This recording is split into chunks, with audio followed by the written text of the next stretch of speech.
আসসালামু আলাইকুম YouTube family, welcome house wife cooking recipe and blog চ্যানেলে। কেমন আছেন সবাই? আশা করি সবাই ভালো আছেন।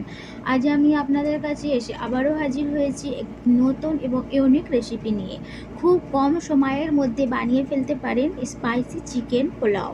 খুব ইজি এবং ইউনিক এবং খুব কম সময় কিভাবে আমি বানাচ্ছি এই চিকেন পোলাওটি দেখতে হলে আমার পুরো ভিডিওটা আপনারা অবশ্যই দেখবেন। আর ভালো লাগলে লাইক করবেন, কমেন্ট করবেন, শেয়ার করবেন। আর নতুন ফ্রেন্ড যারা চ্যানেলটি অবশ্যই সাবস্ক্রাইব করবেন। তাহলে ফ্রেন্ড কিভাবে আমি বানাচ্ছি চিকেন পোলাও, তাহলে চলুন ফটাফট দেখে নিই। দেগি স্টাইল চিকেন পোলাও বানানোর জন্য এখানে 500 গ্রাম মতো চিকেন নিয়েছি আর একটি লেগ পিস নিয়েছি, যেটিকে একটু পাচিয়ে নিয়েছি যাতে মশলাগুলো খুব সুন্দরভাবে থাকে। আর চিকেন পোলাও বানানোর জন্য চিকেনের পিসগুলো একটি এগুলো বড় সাইজ করেই কাটতে হবে। খুব ইজি, জানেন তো, বিরিয়ানির থেকেও খুব ইজি। আর আমি চিকেনে একটু লেবু মাখিয়ে ভালো করে চিকেনটি ওয়াশ করে নেব যাতে চিকেন থেকে এসব ভাবটি চলে যায়। আর খেতেও খুব মজা, অবশ্যই একবার বানাবেন, খুব সহজ পদ্ধতিতে তড়িঘড়ি হয়েও যাবে।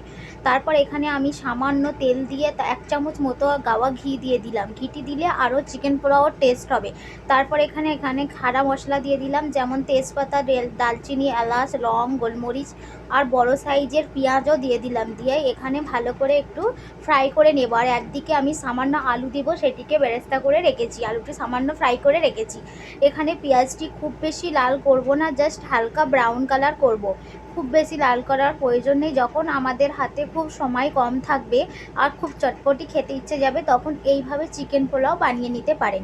তারপর আমি চিকেনের পিসগুলো আস্তে আস্তে পেঁয়াজের মধ্যে দিয়ে পেঁয়াজের সঙ্গে ভুনতে থাকবো ম্যাক্সিমাম 20 মিনিট মতো। যখন চিকেনের কালার পরিবর্তন হবে, তারপর আমি আস্তে আস্তে কিছু স্পাইস ব্যবহার করব। তো এইভাবে আমি চিকেনের পিসগুলো দিয়ে ম্যাক্সিমাম 10 থেকে 20 মিনিট মতো ভোনার পর এখানে আমি 1 চামচ মতো আদা বাটা দিয়ে দিলাম।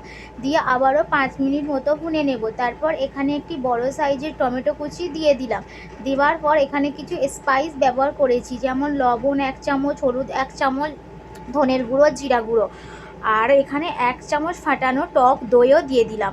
এখানে চিকেন পোলাও বানানোর জন্য টক দই মাস্ট বি দরকার। তারপরে আমার কাছে ছিল এভারেস্টের বিরিয়ানি মশলা, সেটি দিয়ে দিলাম। আপনাদের কাছে যদি বিরিয়ানি মশলা না থাকে, গরম মশলা ব্যবহার করলেও হবে, বা বাড়িতে তৈরি করা বিরিয়ানি মশলাও দিতে পারেন। দিয়ে ম্যাক্সিমাম আবারও 15 মিনিট মতো চিকেনটি ভুনিয়ে নিয়েছি। দেখে নিন চিকেন থেকে তেলও ছেড়ে দিয়েছে।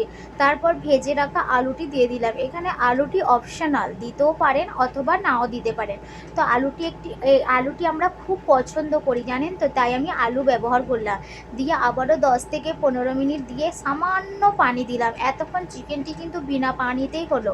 তারপর সামান্য পানি দিয়ে একবার ফের কষে নিয়ে তারপরে এখানে 3 বাটি মতো পানি দিয়ে দিলাম। আর এখানে আমি বাসমতি রাইস 250 গ্রাম মতো ভিজিয়ে রেখেছিলাম। তো এটি ভিজিয়ে রেখেছিলাম, এটি ভালো করে ওয়াশ করে এর মধ্যে দিয়ে দিব। তো এখানে পানিটি ভালো উবাল এসে গেছে আর এখানে আমি কাঁচা লঙ্কা চিড়ে দিয়ে দিয়েছি। তো পানিটি খুব ভালোভাবে ফুটে যাওয়ার পর এটির মধ্যে আমি আস্তে আস্তে চালগুলো দিয়ে দেব। দেখেই বুঝতে পাচ্ছেন তো কতটা ইজি রেসিপি, আর স্পাইসি, একদম চটপটি খেতেও লাগবে, আর একদম সহজভাবে কম সময়ের মধ্যে হয়েও যাবে। তো এইভাবে আমি ভালো করে নেড়ে চেড়ে ঢাকনা চেপে দিয়ে দেবো কমসে কম 15 মিনিট মতো। তো এখানে 15 মিনিট মতো ঢাকনা চেপে দেওয়ার পর দেখুন এখানে মোটামুটি পানি অনেকটা শুকিয়ে গেছে। তারপর আমি দম লাগাবো। এখানে দম লাগানোর জন্য আমি সামান্য বাড়িতে তৈরি করা গরম মশলা ওপরে ছড়িয়ে দেবো। আপনাদের কাছে যদি ধনেপাতা থাকে ধনেপাতা দিবেন। আমার কাছে ধনেপাতা ছিল না, তাই ধনেপাতাটি স্কিপ করলাম। আর কিছু ড্রাই ফ্রুট দিতে পারেন। দিয়ে এখানে আমি 15 মিনিট মতো দমে রেখে দেবো, একদম লো ফ্লেমে। তারপরে হয়ে যাবে আমার স্পাইসি চিকেন পোলাও। একদম ইজি এবং সহজ পদ্ধতিতে দেখে নিন। এখানে চিকেন পোলাও একদম রেডি হয়ে গেছে। মাশাআল্লাহ কতটা খিলা খিলা হয়েছে। অনেকে বলে এইভাবে চিকেন পোলাও বানালে গিলা গিলা হয়ে যায়, কিন্তু দেখুন একটি চালও ভাঙেনি, প্লাস জড়ায়ও নি, আর কতটা খিলা খিলা রেডি হয়েছে, চিকেনও ভাঙেনি। আর সত্যি বলতে খেতে মাশাআল্লাহ এতটাই সুন্দর হয়েছে। তো অবশ্যই এইভাবে একবার বানিয়ে ফেলবেন বাড়িতে স্পাইসি চিকেন পোলাও।